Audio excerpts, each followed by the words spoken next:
In this section, we want to introduce matrix-matrix multiplication. We'll motivate it by considering the problem of two successive matrix vector multiplications and trying to understand if that can be represented with a single matrix vector multiplication. Determining that representation will naturally lead to something called matrix-matrix multiplication, or for short, just matrix multiplication. Let's get going. The main motivation for this is to represent two successive matrix vector multiplies. In this formula on the right, the vector x is first multiplied by the matrix A, resulting in a new vector, and then that vector is multiplied by the matrix B. The question is, can that two-step operation be represented with a single array? Let's go over what I just said in more detail. There is an n by m array A and an m by 1 vector x. And in the previous module, we defined the matrix vector product, A times x, resulting in an n by 1 vector. Now that that n by 1 vector exists, we can take a p by n array B and consider the operation of B times the n by 1 vector AX. That will result in a p by 1 vector because B is a p by n array and AX is an n by 1 array. The question is there a single matrix R, P by M, that depends on A and B such that B times AX is equal to Rx for all m by 1 vectors x? In other words, can we represent the two-step process of first matrix multiplication by A and then matrix multiplication by B as a single matrix multiplication by R that will work for all vectors x? Very natural question, and this will lead to the notion of matrix-matrix multiplication. Our next step before we determine R is to first see that such an R does exist. Let's think of B times AX as a vertical concatenation of linear combinations of x. Here I've written out B times the quantity A times x. Notice the parentheses. From the previous module, we saw that one way to think of A times x is a vertical concatenation of linear combinations of the entries of x, the linear combinations provided by the rows of A. So these are the stacked linear combinations of the xi's. Let's call these simply y of x. y1 of x is that top summation, y2 of x is the next summation, and finally yn of x is the bottom summation. These are linear combinations of the components of x. The array B now has to multiply this column vector. Carry these over to the next slide using the y vector to represent these stacked linear combinations of the x components. Remember that each yi is a linear combination of x1 through xm. Matrix vector multiplication can be thought of as vertically concatenated linear combinations of the components of the vector. There they are. Different linear combinations of the components of the y vector, the linear combinations formed using the rows of B. Now, as stated here, each yi is a linear combination of the x's. Therefore, each row of BAX, these rows, are also linear combinations of the x's. So what we've shown is that BAX is indeed an array whose elements depend on A and B, where each row provides the proper linear combination of the x's to get the corresponding rows above. Let's call this array R. It's P by M. And the question we'd like to answer is, what is R in terms of A and B? The title of this slide sums up our goal. Let's represent B times AX as R times X for some R. Reiterating, given the matrices A and B, A n by m, B p by n, there exists a unique matrix R, which is P by m, such that B times AX is equal to Rx for all m by 1 vectors x. We'll determine R by explicitly writing out what B times AX is. Let's do that. What are the entries of AX? For any I, the ith entry of AX denoted ax sub I, is simply the summation aik xk, k going from 1 to m, the column dimension of A, which is also the dimension of the x vector. Similarly, for any vector v and any j, the jth component of bv is the summation from I equal 1 to n, that's the column dimension of b, bji, vi. Now simply let v be ax.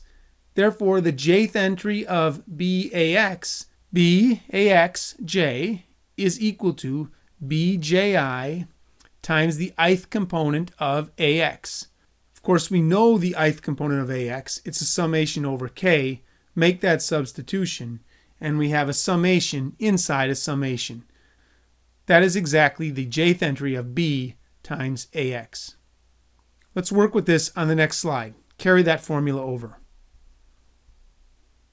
There's the jth entry of b times ax. By the same token, although we haven't determined r, the jth entry of rx is simply rjk xk summed from k equal 1 to m. We need to match up these two expressions. They must be equal regardless of the value of x, and that will tell us the value for the elements of r in terms of the elements of a and b. We'll carry this out in the next slide. Reiterating, the jth entry of bax is this summation of summations.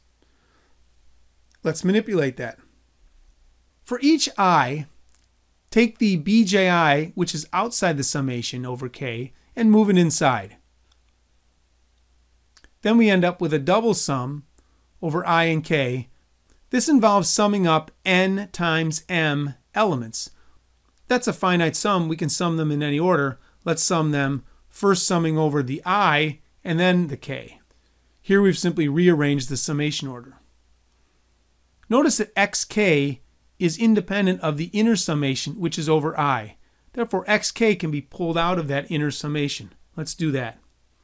Now it's just a matter of defining the elements of R to be exactly this term in the parentheses. Specifically, let this denote the jkth element of R. There. That clarifies the definition, and this expression is then rewritten more simply. But that is precisely the definition of matrix vector multiplication. That is the jth element of Rx. We've derived the proper definition for the elements of R. The jkth element of R is given by this summation involving the jth row of B and the kth column of A. Let's illustrate how the entries of R are obtained from the entries of B and A. Here's the formula again. For any j corresponding to a row of B and any k corresponding to a column of A, the jkth element of R is defined as this summation. Let's take j equal 4 and k equal 3. R43 is the summation over I, B4I, AI3. There's R43. Let's see what it's built up of. It's built up of the fourth row of B and the third column of A combined in exactly this way. B41 times A13 plus B42 times A23 plus ... finally B4N times AN3. Let's summarize what we've learned. The formula is in the upper right hand corner. The jkth element of R is defined to be Bji times Aik summed over I. It's called the matrix product or matrix multiplication, termed B times A. It's denoted just like multiplication, B times A. The operator for matrix product in Matlab is the star operator. You'll use that in the quizzes and the exercises. The most important property is how and why this was defined in the first place. Namely, R is the unique matrix such that R times X equals B times A times X for all vectors X of the appropriate dimension. Now that we know the formula for the elements of R, it's easy to derive associative and distributive laws for this matrix product. The capital letters are going to represent matrices, and the dimensions in each formula are assumed to be appropriate for the operations that are listed. The first is associativity. A times the quantity B times C is the same as the quantity A times B times C. Array addition distributes through matrix multiplication. A times the summation B plus C is A times B plus A times C. This distributes on the left or the right. A plus B times C is A times C plus B times C. And finally, a rule about transpose. The transpose of A times B is B transpose times A transpose. Now the proof technique to derive these is always the same. Simply show that the ijth element of the left-hand side of the equal sign is the same as the ijth element of the right-hand side for any I and j.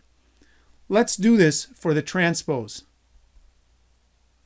Remember that the ijth element of any array transpose is simply the jith element of the array.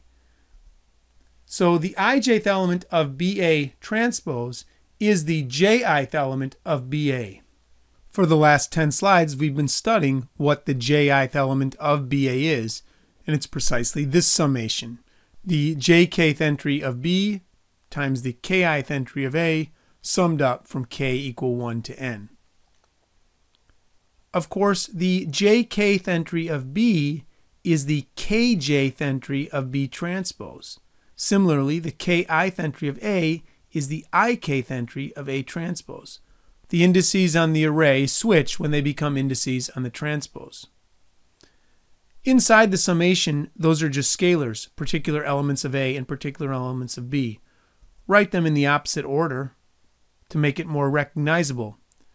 Sure enough, that is the definition of the ijth entry of the matrix product A transpose B transpose, which is the ijth element of the right-hand side of the claim. Namely, BA transpose is A transpose B transpose. In this slide, we've shown that the ijth element of the left-hand side expression is the same as the ijth element of the right-hand side expression, proving that those two arrays are equal.